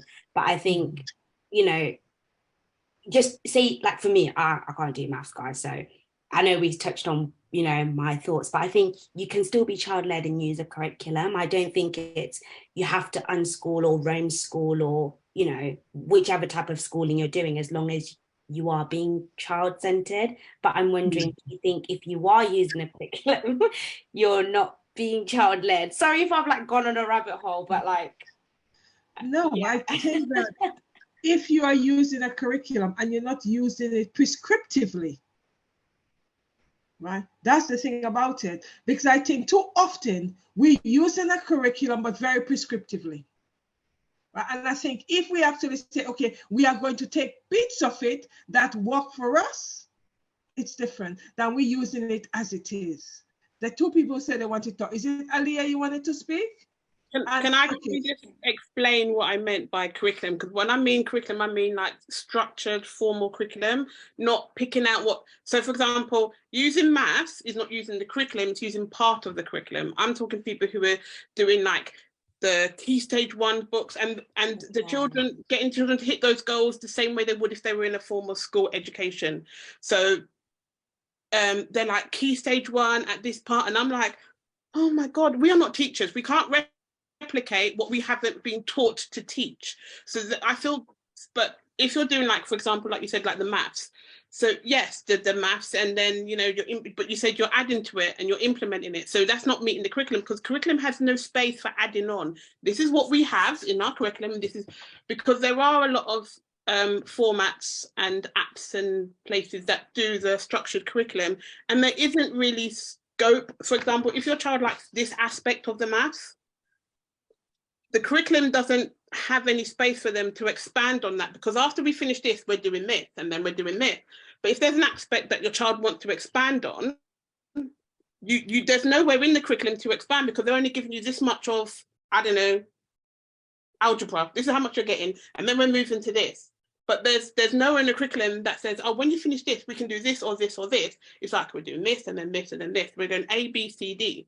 There's not B1, B2, B3, if that makes sense. So that's what I meant about that. So taking aspects of the curriculum, so it's a bit like some people use IXL, but not formally. Some people like aspects of, like I said, Teach Your Mantras, or aspects of Khan Academy, or aspects of, so they're doing what they can and letting the children do it when they want to, but it's not, we're sitting down and we're doing this.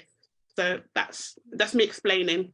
It wasn't. And see, Venetia, I kind of get what you're saying too with that, because a lot of the newer homeschool parents I talk to, they follow curriculum because they don't know any better. So I think a lot of new homeschool parents say, okay, let me buy this curriculum because I'm not a teacher. I don't know what to do. So their mindset is, I'm not a teacher, so let me buy this curriculum. And I think a lot of times, like for me, I was a teacher coming into homeschooling. So I knew like, okay, there's this concept. It's not in this curriculum, but I know other ways that it can branch out to other things. So I think a lot of people it's just about, you just don't know, I guess, in a way. But you know, the sad thing about it is that's why we need to remind parents, you cannot want to take them out of the school and use the school curriculum, because you're taking them out because you don't like the system. So therefore you need to find an alternative ways to teach the child. And that comes back again to confidence, not feeling that you are your child's best teacher. We don't know your child, you know. We know aspects of your children. We don't know how your children actually fully operate. We're just going on the whim because we don't know. And, you know, that's the sad thing about it. So like programs like this, we need to just remind parents that, hold on, you are your child's best teacher. Forget about what the system is telling you, because you could see that this isn't working for your child, but there's sometimes we don't even see that. We go through the whole, you know, the whole month and thinking, okay, this child did not really write well, you know. Does the child remember what's going on? I had that today. I was doing books check. I was looking at the child book. That child is always have them once a week, and it's always quiet. I'm asking questions. He would answer one word question, and I said, child doesn't seem to know anything. And when I ask him question, he gave me the right answer. My question is he looking at it from someone else? So all those things really make you think of, you know, how are you schooling these children? Thank you very much. Rachel, you wanted to say something. I saw you were on mute earlier on. Rich? Yes. Rich? So I just wanted to add on. So we actually use, we definitely use a math curriculum because I just like something that is set with a pattern, and it just keeps me on that track. Because otherwise I feel like if I did it, I'd be like, oh yeah, multiplication, let's do it. And then we'd be like, oh wait, graphing, and be everywhere. So even though we'd be hitting everything, a curriculum helps keep me in line. But we use like nature. There's different nature curriculums out there that are amazing. And there's like different ones for like beauty subjects, like art study and poetry and hymn sings and all that stuff.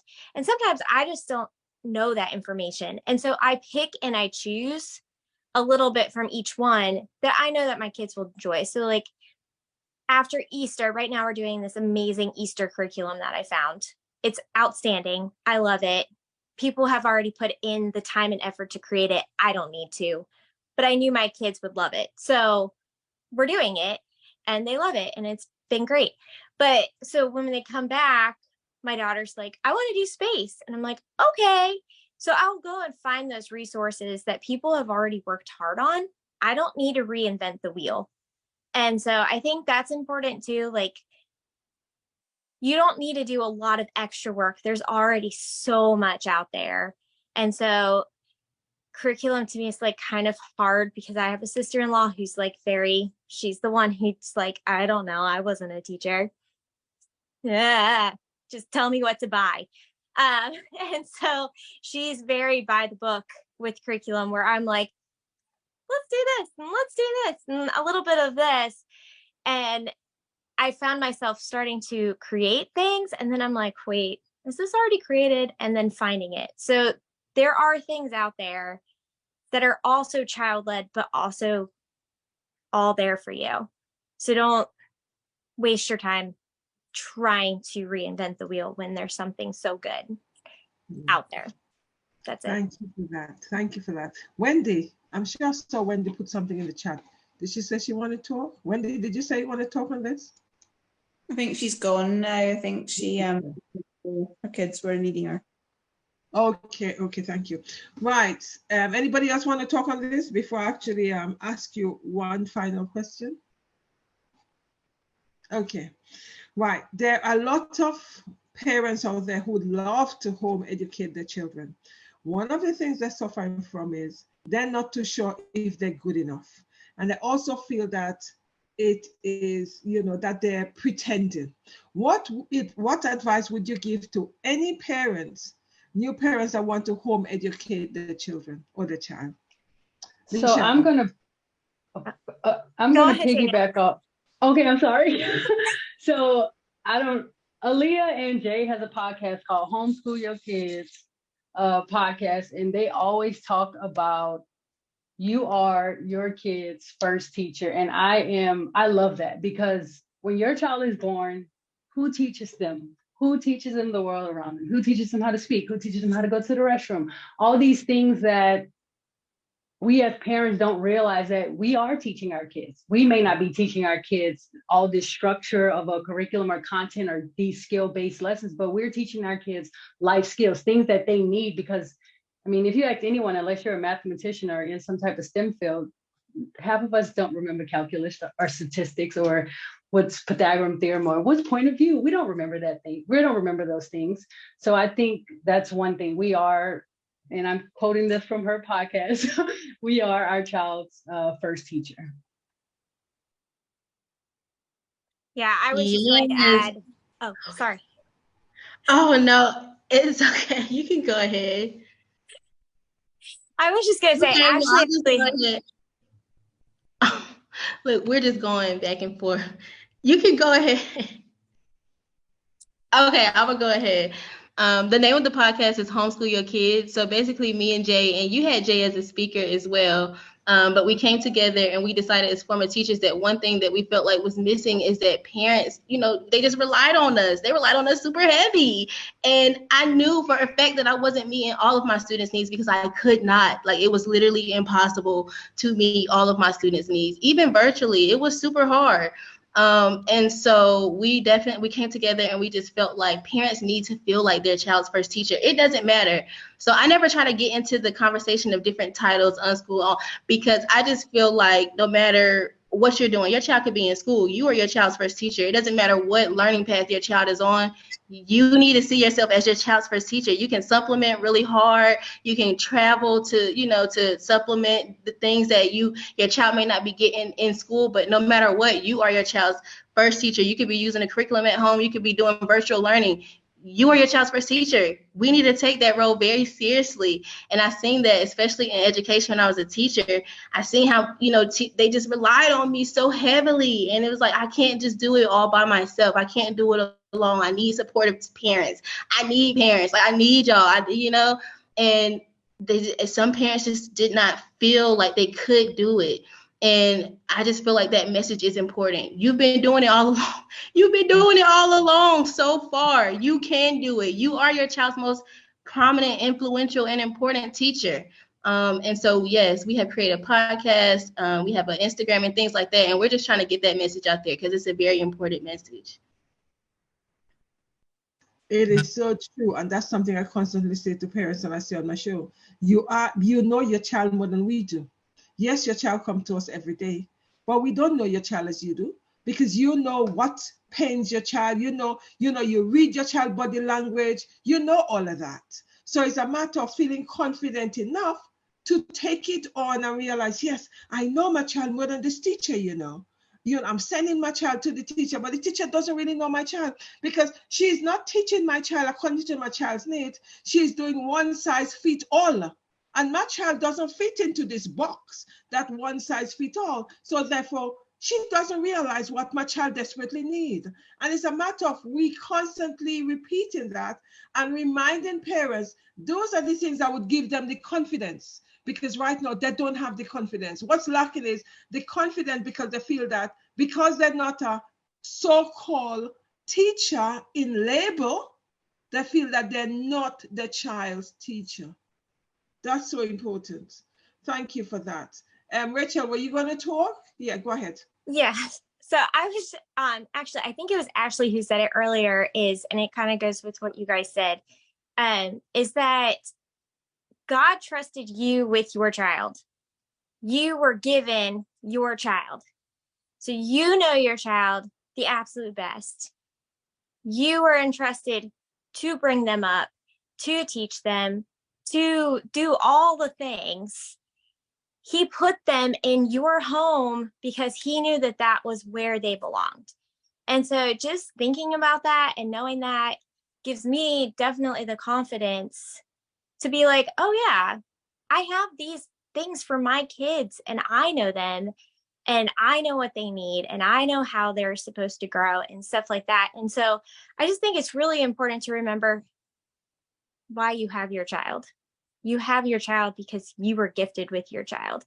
And so is your role to be able to teach them and grow with them. And I think one of the biggest things that I have found with homeschooling my kids is that we are constantly learning together.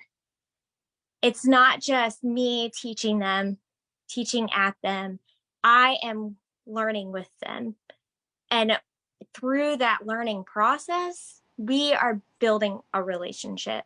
Mm-hmm. And a lot of people I run into, they'll either say, I don't feel like I could do that because they don't have the teacher aspect, because I used to be a teacher. So everybody's like, oh yeah, well, you used to be a teacher. Like, yeah, I couldn't teach your kids. Wouldn't want them in my house, I can assure you.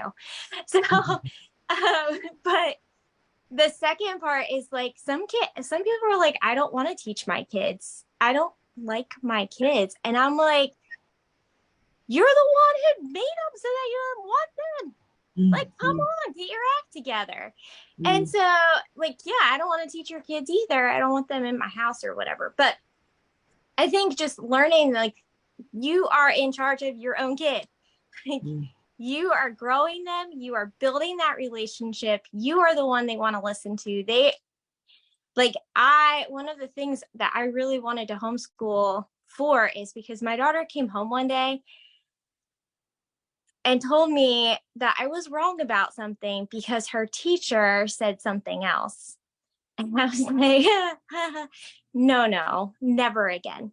Like, your teacher doesn't know what she's talking about because I used to teach next to her, 1, and 2, I'm the authority right in this world box here. And I didn't want the rest of my life to be, especially with knowing what they're teaching, to be, oh, mommy, you're wrong. Like, no, we're not going to do that. We're not going there. So anyways, those are just all my little rabbit trails, but you are interested with your kid, so you know what to do with them. Yeah. Thank you. That's fantastic. Can I have, Can I go? Following what you said, Rachel, there was an incident with my son where I clashed with his nursery teacher, and I have high standards for all the kids, especially the one I birthed. And there was an incident that happened at school, and the teacher tried to gaslight me at the door, and I had to pull her head back in. And I actually said to her, and this I say to a lot of parents, is that I actually said to her, I said, you need to understand something. Me and my son, we sit down, we've got this pathway to success. Not financial success, not academic success, but success for him in his life. And I said, at best, you are a passenger for 38 weeks. I and my son are in the front of the train. We are driving the engine. I said, and at best, we're looking at 38 years. I said, so you've got 2 options. You can get on board, shut your mouth and sit down and enjoy the ride, or you can get off and mind your business. So this is what I say to parents. You and your child, when you sit down and you talk about their expectations in their lives, and you talk to them and you see them who they are authentically, then you can help them and give them the tools and the tasks to achieve those goals, or at least to take those out into the world and strive for them. We as parents are not living vicariously through our children. We're not learning another childhood. We at best are the caretakers. We are the caretakers, same as anything else. We're looking after the land, which is our children, and their mental health and their emotional health. We are giving them the tools that they need. And then when they're ready to, we just have to let go. But as parents, I've seen parents who have struggled with dyslexia, dyscalculia, and all this stuff. And I said, listen, I've worked in childcare for 30 years. Do I have all the answers? No.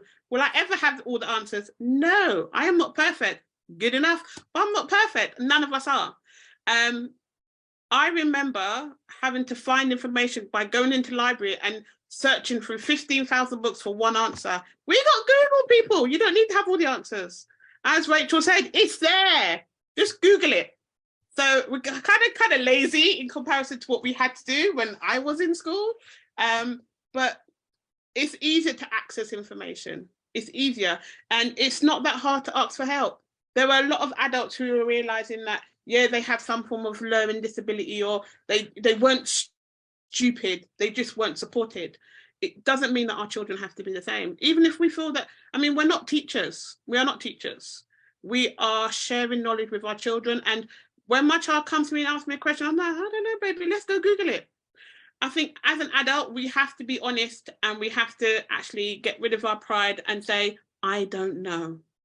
How many times do we authentically say, I don't know? And I think that's ego.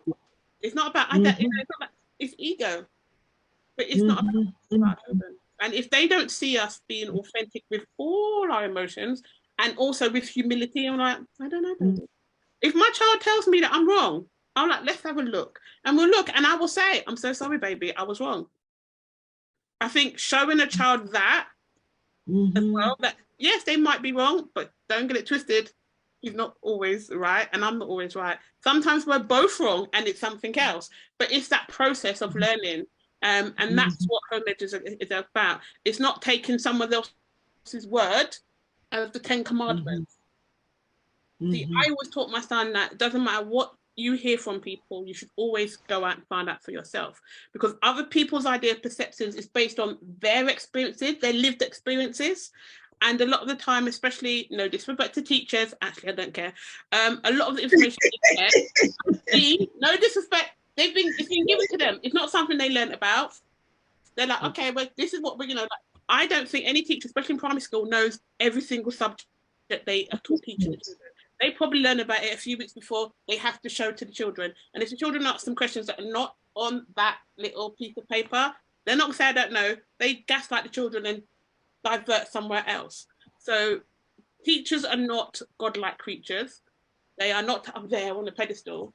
They are human like us. And we as humans, sometimes we stumble, and that's okay. And even within the home ed and educating and sharing knowledge with our children, we will stumble. But that's part of learning. We pick ourselves up and we keep going. So if you think you can't do it, you never know unless we try. That's fantastic. It's interesting, right? And I keep on giving this example in most of my show. It is the perception that as teachers, you should know everything. I worked in a school last year, and the so-called head of department, who is an NQT, said to me, "Oh, you're not supposed to tell the student that you don't know." I said, "Of course I don't know." I said, "If I don't know, I'm telling them I don't know." "Oh, you need to demonstrate, to them that you've got the answer." I'm not doing that. I don't know. I said to them, "I don't know it. Let's go and look for it." And for her is, when I say I don't know, it means that I am not an authority. I said, guess what? I've been teaching for 25 years. I am definitely an authority, but I do not carry every information in my head. And I'm not pretending to have it. And I constantly say to teachers that sometimes we need to say to students, we do not know. And I said that so often. And I said to my student this morning, I said, as much as I'm the teacher, you are also my teacher, because I'm learning a lot from you. It's a two-way dialogue. I said, I'm not going to stand in front of the class and just throw information at you. I said, no. I learn from you. And this is something as teachers, they always need to remind themselves that you do not have all the answer. The minute you start giving the impression that you have all the answers, you are setting yourself to fail. And sorry, I can't do that. I can't do that because that's not me. Okay, Alicia, did you want to speak? Ashley, do you mean me or Leah? Right. Who haven't told us in terms of, someone who want to homeschool, what would be the advice for them? Can you guys hear me? Or am I like quiet? Yes, I can. Oh, okay, yeah. I think normally when people find out and they're like, oh, I could never do that, they kind of talk about patience and they're like, I'm not as patient as you, Ashley. And I'm thinking, firstly, like none of us have these amazing skills, okay?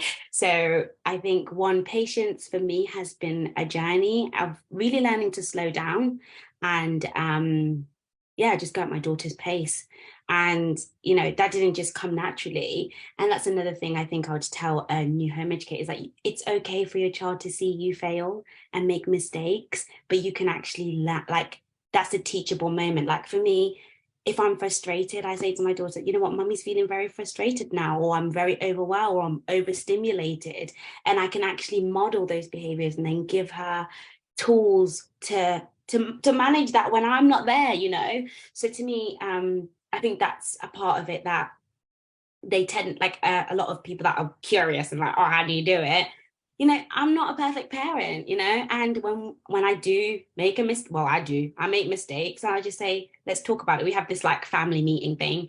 So you get to call a family meeting when you want to discuss something that's, really bothered you and you want to share. So Zazie will say her name's Isaiah, but I call her Zazie. So she'll come and she'll be like, Mummy, I didn't like it when you sent me to bed, for example.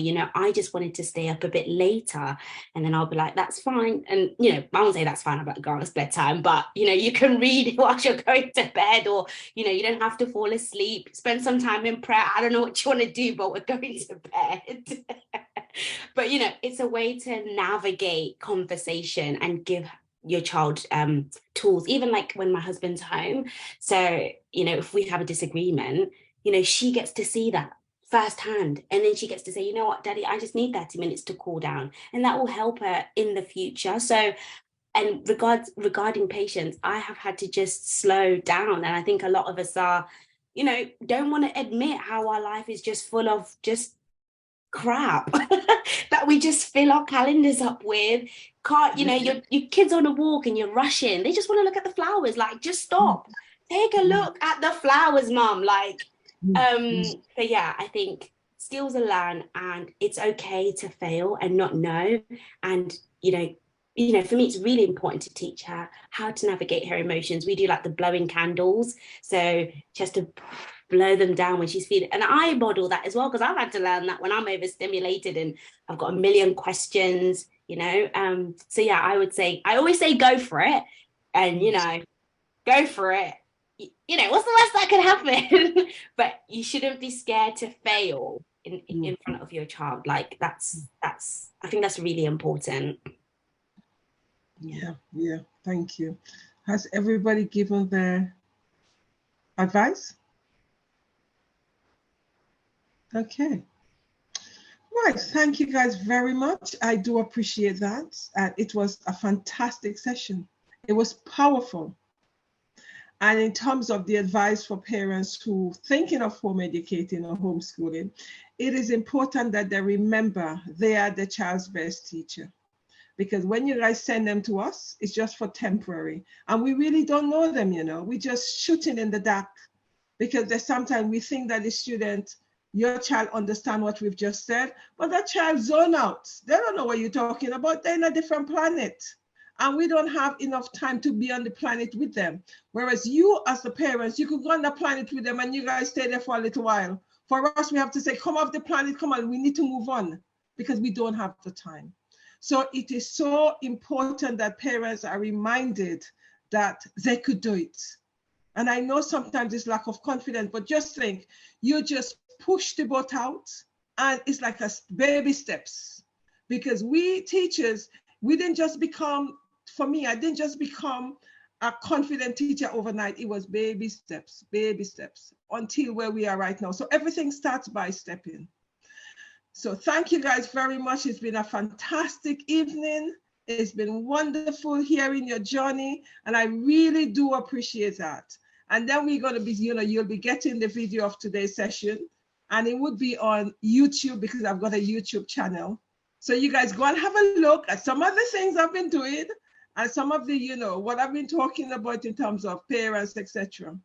Thanks, you guys. Thanks a lot. Thanks, Facebook people. I'll see you guys tomorrow evening. I've got another platform of Female Educators Roundtable where I talk to female educators around the world to find out what life has been like for them after homeschooling, after being on the pandemic, because we all gone back to school and it's like business as usual. For me, no, I need to find out where my students are so we could actually, so I could take them from where they are right now and then start teaching them. Because after the pandemic, it's not business as usual because they have lost their developmental time. So some of them might be year 12, but they're mentally year 8. You know, so that's something in terms of talking to female educators from around the world. That's what we discuss in the Saturday show. Thank you, guys. It's just been fantastic. It's been a fantastic session. Thank you, Facebook, and I'll see you guys tomorrow, Facebook.